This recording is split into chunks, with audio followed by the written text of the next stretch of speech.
Comment toi, tu te sens là, mon cœur, après 1 mois et demi? Très bien, je sens qu'on commence vraiment à prendre nos marques. Il y a un petit rythme qui commence à s'installer. Là, ça fait quoi, une petite semaine qu'on a trouvé des hacks. Du coup, je me sens mieux, je sens que j'ai un peu plus de temps, j'ai beaucoup plus d'énergie parce que je suis passée par des moments où j'étais très fatiguée et de toute la journée, je faisais que être avec bébé, l'allaiter, la faire dormir, aller aux toilettes, me doucher, mais j'étais le cul sur mon fauteuil. Ouais, c'est clair. Là, ça fait plusieurs jours que tous les matins, tu la prends, moi je dors, donc j'ai plus d'énergie. Et du coup, je commence à retrouver la maison et je commence à Mais c'est pouvoir vrai, faire des choses, donc je me sens bien. oui, De c'est mieux clair. en mieux chaque jour, et puis surtout, c'est un bonheur. Bébé grandit, elle va bien, elle est en pleine forme, elle s'éveille, elle fait des petits bruits, enfin, je suis gaga quoi. C'est clair. C'était quoi le plus difficile dans ces 55 premiers jours? Le plus difficile, c'était le manque de liberté, du coup. Parce que comme elle me sollicitait beaucoup, toi tu as travaillé, bon t'étais toujours là pour nous servir et tout, mais c'était vraiment bébé était sur moi et j'arrivais pas forcément à la poser ou à te la passer. Là c'est différent, on a trouvé l'écharpe de partage ou le porte-bébé. Donc c'était vraiment ça, je pense, le manque de liberté pour moi où des fois je voulais boire, je pouvais pas me lever. On était vraiment extrême dans la privation de liberté. Et c'est fou parce que c'est quelque chose que j'appréhendais déjà de base. C'était une de mes peurs. Je me sentais oppressée en me disant comment je vais faire. Moi, pour moi, la liberté, c'est quelque chose d'extrêmement important sous tous les plans, enfin, sous tous les angles de la liberté. Et donc c'était ça. Et ça allait avec le sommeil. Je pense que si j'avais mieux dormi, peut-être que j'aurais pu, je sais pas, faire d'autres choses, gérer différemment. Donc c'était un peu lié, je trouve. Et c'est intéressant que tu dis ça. Avant d'accoucher, la peur que tu avais qui était présente, qui était de perdre ta liberté et d'avoir moins de temps. Donc maintenant que tu vis quelque chose dont tu avais peur, ça te fait quoi de réaliser ça? Bon, c'est pas si terrible que ça. Donc ça aussi c'est une réalisation, malgré les peurs qu'on peut avoir. Déjà quand on a peur, on les attire plus rapidement. Mais finalement quand on le vit, c'est pas si dramatique que ça. Exactement, c'est exactement comme l'accouchement. La plupart des femmes ont peur de la douleur de l'accouchement. Mais en fait, c'est une peur qui est une illusion parce qu'au moment où on ressent cette peur, on n'a pas mal, on n'est pas dans la douleur. Et c'est le jour de l'accouchement où il va y avoir de la douleur, mais finalement, même s'il y a de la douleur, il n'y a pas de peur, puisqu'on est pleinement connecté avec notre corps, avec notre bébé. Donc en fait, oui, ça peut faire mal, mais il n'y a pas à avoir peur de ça, parce que pour l'instant, si vous êtes enceinte ou si vous allez l'être bientôt, vous n'avez pas mal, il n'y a pas de douleur. Et le jour où ça arrivera, vraiment, il n'y aura pas de peur, il y aura juste, je suis connectée au moment présent. Et c'est exactement pareil pour moi dans le postpartum, les 40-50 premiers jours. C'est que même si je pouvais avoir peur de ça, même aujourd'hui, si je voudrais avoir un peu plus de liberté, c'est pas dramatique en soi en fait.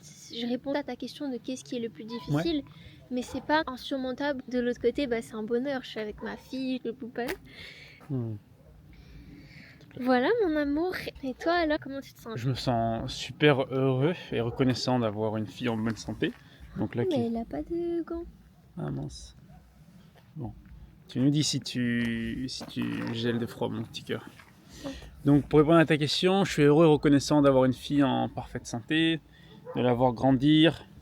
En effet, tu disais tout à l'heure qu'elle fait de nouveaux bruits, donc elle s'éveille et ça devient de plus en plus intéressant. Les premiers jours, bon, c'est mignon, il se passe pas grand chose, quoi. Tandis que là, on entend de plus en plus de bruit, donc chaque petit bruit, c'est un émerveillement pour nous. Là, tout à l'heure, enfin voilà, tous les jours, elle fait des nouveaux bruits et ça m'émerveille. Ok. Voilà. T'as d'autres questions? Qu'est-ce qui a été le plus dur pour toi ou qu'est-ce qui est peut-être le plus dur pour toi? C'est le manque de sommeil. Principalement, moi, c'est très simple. Bébé passe beaucoup de temps avec toi parce que tu l'allaites. Donc moi, je l'ai pas autant que toi.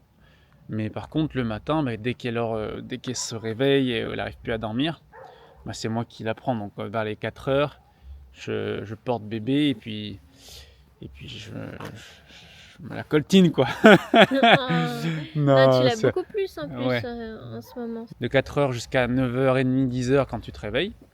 Et après, on Ouais, fait... enfin, quand je me réveille, quand elle me réveille, Oui, c'est vrai. on se réveille toutes les deux, quoi. C'est vrai, c'est vrai. Donc voilà, ça serait ça la chose la plus difficile. Mais en comparaison avec toi, franchement, c'est être un papa, c'est super facile. Pour l'instant, en tout cas. Ouais. Parce que c'est vraiment toi qui as c'est toi qui as la charge quand même. De Ouais, ouais. l'allaiter, de prendre soin d'elle, de veiller quand c'est la nuit.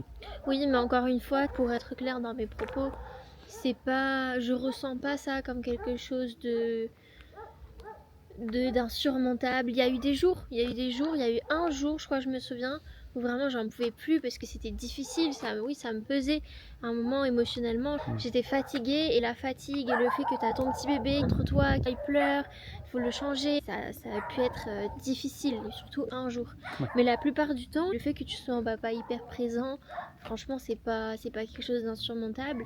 Et surtout, on a cette chance, entre guillemets, d'être auto-entrepreneur, on est à la maison, on vit bien, enfin franchement, c'est pas moi qui va me plaindre quoi. Ouais. Mais au début, on a eu une phase difficile, je pensais que tu allais parler de ça. C'est-à-dire que quand Inaya est née, bah, il y avait toi, la première chose que tu as ressentie, genre dès les premières heures, quoi. Tu disais que c'était pas normal l'allaitement, Ouais, il y a c'est vrai. un problème, il y a un frein restrictif. Puis on a consulté avec la sage-femme qui est venue, elle est revenue une semaine plus tard, il n'y a pas de problème. On a consulté un ostéo, il disait que bah non, il n'y a pas de problème. Ensuite, on a consulté qui d'autre? C'est Une ça, autre sage-femme, et ostéo puis aussi. après c'est... On a Ah oui, consulté 2 ostéos. l'autre ostéo, oui. Ils nous ont Bah, dit- elle savait pas. Voilà, puis après un dentiste. Et là, elle nous a dit, oui, en effet, elle a un frein restrictif. Et c'est vrai que Ah. dès les premières heures avec Mhm. bébé, je sentais, et ça a été difficile parce que ça m'a fatiguée, l'allaitement se mettait en place lentement, il y a eu des moments douloureux. Bon, au début, c'était normal, ils sont pas habitués. Il y a eu vraiment une semaine entière où vraiment j'avais des engorgements, j'avais très très mal à chaque fois qu'elle tétait. On a même dû lui donner des biberons de mon lait maternel, Ah mais oui, on ça, a dû c'était lui galère, donner en des vrai, hein. biberons. Ouais, c'était galère cette phase. Parce Ouais, que quand elle te tétait, elle t'était pas beaucoup. elle tétait pas Parce qu'elle avait beaucoup, du mal. elle avait mal Ah au ouais, ventre. c'était vraiment chaud. Un instinct maternel fait qu'on le sait. Faut s'écouter, persévérer, même quand on vous dit non, faites-vous confiance, vous avez une jeune maman. En fait, on s'en fout. Jeune maman, maman pour la première ou la quatrième fois, Ouais. même le père peut avoir cet instinct. Donc il faut s'écouter, sinon ça rend les choses compliquées. Elle est bête. Ouais, c'est vrai que tu avais cette intuition et puis c'est ça qui te fatigue. Tu te disais, enfin, que c'était douloureux, mais tu te disais, je sais qu'il y a un problème, mais personne ne me croit. C'était douloureux, enfin c'était éprouvant, pardon, physiquement, c'était éprouvant émotionnellement, mentalement, parce que du coup ça me travaillait. Et il y a eu ça, et il y a eu les papiers aussi. L'administratif, c'était compliqué, c'était chaud. Pendant plusieurs semaines, on a ramé, etc. Et c'est vrai que ça m'a un peu sorti de ma bulle, c'était pénible. J'essaierai de retrouver des petits clichés quand j'étais en train de faire les va-et-vient pour la déclaration. Ouais. Comme on a accouché à la maison, on te le rappelle, si tu sais pas, tu peux aller visionner notre dernière vidéo où on t'explique de notre récit. Et ben, en Bulgarie, il faut que tu fasses les démarches pour déclarer la naissance de ton enfant. Nous, on l'a pas fait, on a attendu une semaine. C'était dans les 5 premiers jours. Et même quand on voulait le faire, ça n'allait pas avec le maire voulait pas signer parce que c'était un accouchement à la maison, fallait qu'on voie un docteur. On nous avait recommandé d'aller à l'hôpital, que ça allait être simple. Toi, tu étais contre ça. Non, je vais jamais mettre un pied à l'hôpital. Non, je voulais pas aller à l'hôpital parce que comme on avait accouché à la maison et que bah c'est pas dans les mœurs ici, bah forcément on nous avait expliqué, des sages-femmes qui ont l'habitude de faire des accouchements à domicile ici nous avaient expliqué de pas le faire parce qu'ils pouvaient te prendre la tête. C'est comme en France en fait. Le même débat, c'est ton enfant, c'est toi qui as accouché, tout va bien, c'est un autre sujet. On va pas parler de ça maintenant. Oui, mais... puis même les papiers, on n'aurait pas besoin de rentrer dans les détails. Mais c'était quand même chiant. C'était pénible. On devait gérer tout ça. Plusieurs semaines plus tard, on a dû aller à Sofia pour faire le passeport de bébé. Donc c'était sportif. À côté de ça, je faisais un lancement pour notre activité de coaching. Il s'est passé plein de choses et c'est ce qui a fait que j'étais beaucoup moins avec bébé. Enfin, voilà, j'étais pas forcément dans le bon état émotionnel tout le temps, j'étais fatiguée. Ce sentiment de... Oula, elle est passée où ma liberté? Ouais, c'est vrai. Mais voilà. Ouais, t'avais plus de temps pour toi et puis même ton postpartum, là, les mois d'or, le mois d'or. Bah, c'était un mois d'or, mais un peu argenté, bronze. Ouais, enfin, quand même. Oui, ouais. C'est vrai qu'il y a eu des moments un peu rock, mais quand même, je suis restée beaucoup allongée sur mon fauteuil. C'est vrai. Tu m'as servi, j'ai pas fait le ménage. Alors ça, je me dis, parce que la maison, elle était sans dessus dessous. J'ai pas fait du tout à manger. Encore aujourd'hui, j'ai dû faire à manger 2 fois. Ouais. Donc, ça me manque d'ailleurs. Ouais, je sais. Moi aussi, ça me manque. Mais pour ça, j'ai besoin d'avoir une maison propre. Ouais, bon là, ça y est. Oh, c'est tout gaga ici. Hein. Donc là, je pense qu'on a trouvé un nouveau concept là. Parce que nous, on adore Noémie adore se balader. Moi aussi, c'est sympa.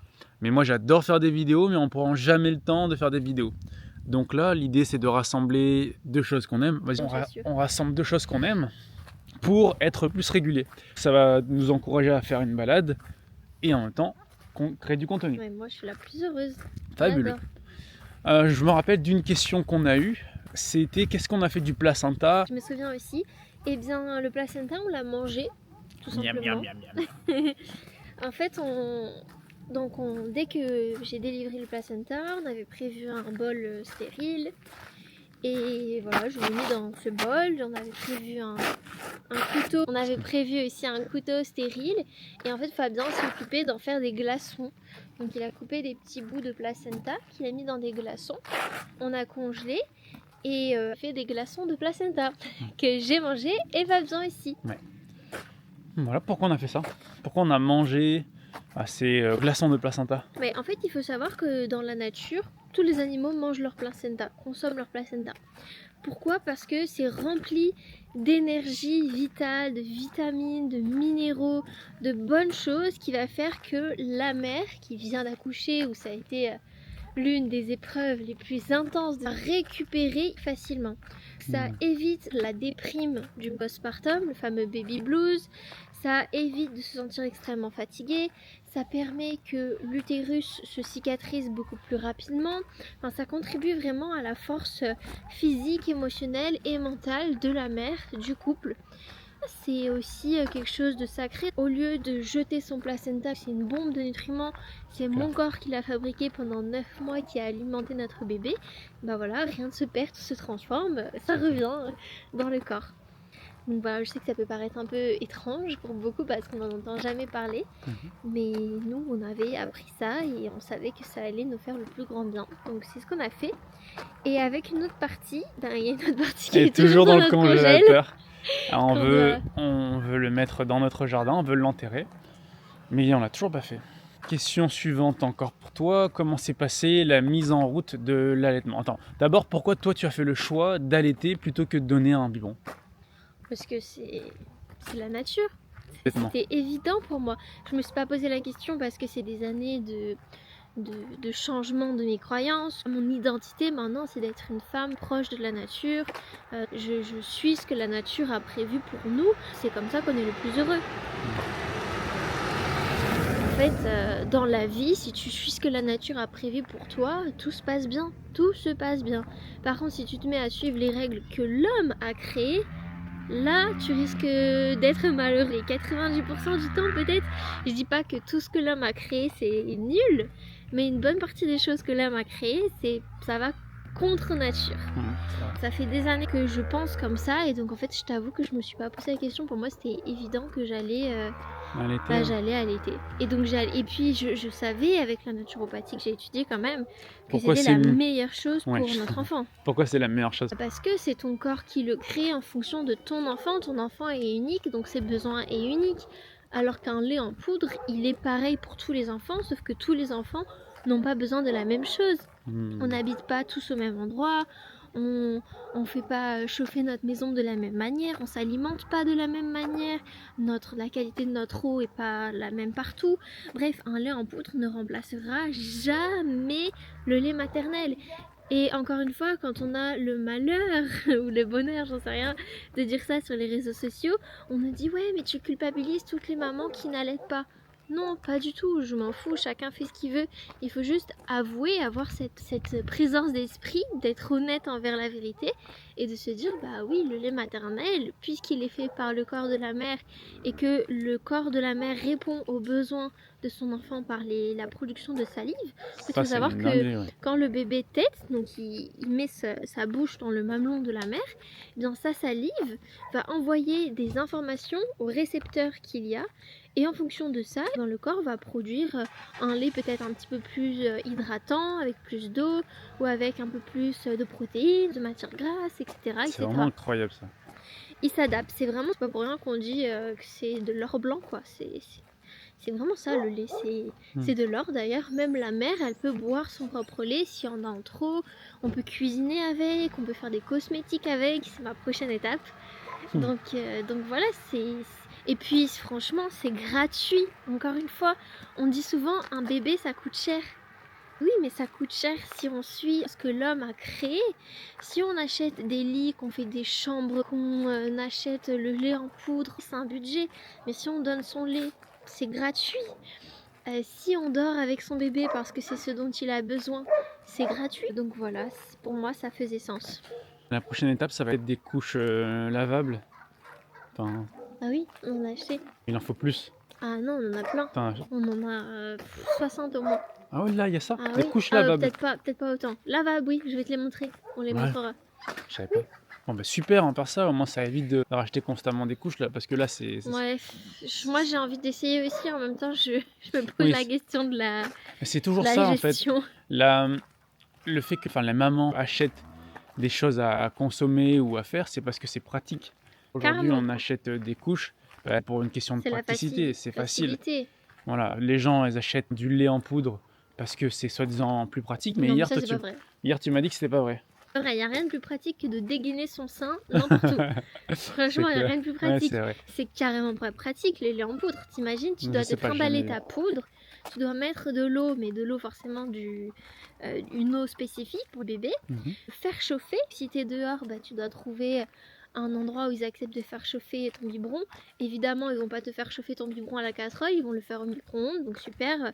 Le Hmm. bébé, il prend toutes les ondes du micro-ondes, donc non seulement son lait était déjà pauvre, bah là il est encore plus pauvre, et puis en plus il y a des risques pour la température. Donc c'est carrément pas pratique du tout. Après tu dois, souvent quand le bébé il boit au biberon, bah, il prend beaucoup plus d'air, donc faut veiller, il faut connaître les techniques pour dégazer son biberon, pour pas que l'enfant il ait trop d'air à l'intérieur de lui et que ça lui crée pas des reflux. Enfin, laisse tomber. Ouais. Et puis il y a certains bébés qui développent des intolérances. Ça, on n'en parle pas assez. Mais combien de bébés développent des intolérances au lait en poudre et on se pose pas de questions. Non, ce qu'on va faire quand le bébé développe une intolérance au lait en poudre, on va prendre un autre, puis un autre, puis un autre, jusqu'à qu'on trouve le lait en poudre qui lui convienne. Si ça, c'est pas un signe, enfin voilà quoi. Donc là, on a parlé de pourquoi ton choix d'allaiter. Ensuite, la question que je te posais initialement, c'est comment s'était passé justement toi, ta mise en route de l'allaitement. Ben, alors la montée de lait était rapide. J'ai eu dès le 2e jour, c'était de l'abondance, donc c'est trop chouette. Après, bah oui, c'était un petit peu compliqué parce que forcément, elle arrivait pas bien à téter, elle avait un frein. Puis elle était très petite quand elle est née. Donc petit bébé, tout petit. Donc forcément, c'était un petit peu plus compliqué. Le 3e ou 4e jour, dans la nuit, à un moment elle tétait, je me souviens, on était dans la chambre et je pleurais quoi, parce que ça me faisait mal. Et ça c'était à cause du frein restrictif. Et donc voilà, c'était compliqué. Après la montée de lait, la mise en route, on va dire que ça allait à peu près, mais bon, c'était pas fluide parce que elle pleurait, elle prenait, elle rejetait. Ça c'est pareil, c'était toujours le frein restrictif. Et il y a eu cette fameuse semaine où là j'ai eu très mal parce que j'ai eu l'engorgement, enfin comme j'ai déjà dit quoi. Puis à partir du moment où on a fait l'opération, la frénectomie, ça s'est mis en place une semaine après. Il y a eu une semaine encore un peu bof. Ouais, parce qu'elle avait appris ses habitudes avec sa lèvre. Donc le frein restrictif qu'elle avait, c'était au niveau de la lèvre supérieure. Ouais. On est parti à Varna, 3 heures de route de chez nous pour l'opération. Et une semaine après, encore les mauvaises habitudes, mais maintenant ça va beaucoup mieux. Ça va carrément bien mieux. Ouais. Puis maintenant elle est plus grande, un gros bébé. Et mon lait il fait totalement bien l'affaire. Elle a combien de kilos? Elle avait pris 2 kilos il y a quelques jours, donc un peu plus. 2 kilos en un peu moins de 2 mois, c'est excellent. Très bien. Et combien de centimètres? Je me souviens plus, elle faisait... Oh regarde comme c'est beau, wow, c'est trop beau le ciel. Trop beau. À peu près 53 cm je crois. Et toi je voulais te demander qu'est-ce que t'en penses, enfin, est-ce que ça te semblait normal ou pas que j'allaite? Oui. Venant de toi, je m'attendais à rien de moins quoi. C'était évident qu'on allait allaiter. Comme tu l'as dit, c'est que t'es pro nature, t'es pro santé, et comme l'allaitement, tu vois les vidéos sur le lait, donc dans le lait maternel, ça tue les microbes, c'est vraiment une bombe, comme tu l'as dit, c'est de l'or blanc. Donc c'était évident que tu allais allaiter. C'est clair. Ensuite, une dernière question, puisqu'il nous reste quelques minutes là, après il faut qu'on rentre quand même. Il y a le bain à prendre pour bébé. Oui. Quelle est la chose que tu aimes le plus avec bébé? Il y a trop de choses. Quelle est la chose que j'aime le plus? Bah, au final, l'allaitement, faut l'avouer, c'est quand même un moment privilégié. Moi, j'adore. Maintenant que tout roule, c'est une sensation incroyable parce que dès que ton bébé il tète, bah, ça t'apaise, ça donne plein d'amour, ça t'endort un peu, ça t'aide à t'endormir. Elle te regarde dans tes yeux, tu vois ses petites mains posées sur tes seins. C'est trop chou. C'est vraiment un gros moment privilégié, donc ça, j'adore. Ouais, je dirais ça pour l'instant, on va dire. Ok. Et toi? Je dirais la voir rire. La voir rire. Ça va été?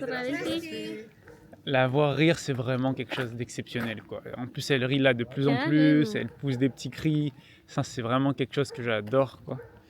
Voilà. Moi aussi, j'adore ça. Pour répondre à la question. Et on a eu une question, donc rien à voir avec ça, mais bon, quand même, c'est pourquoi on a fait le choix de la Bulgarie?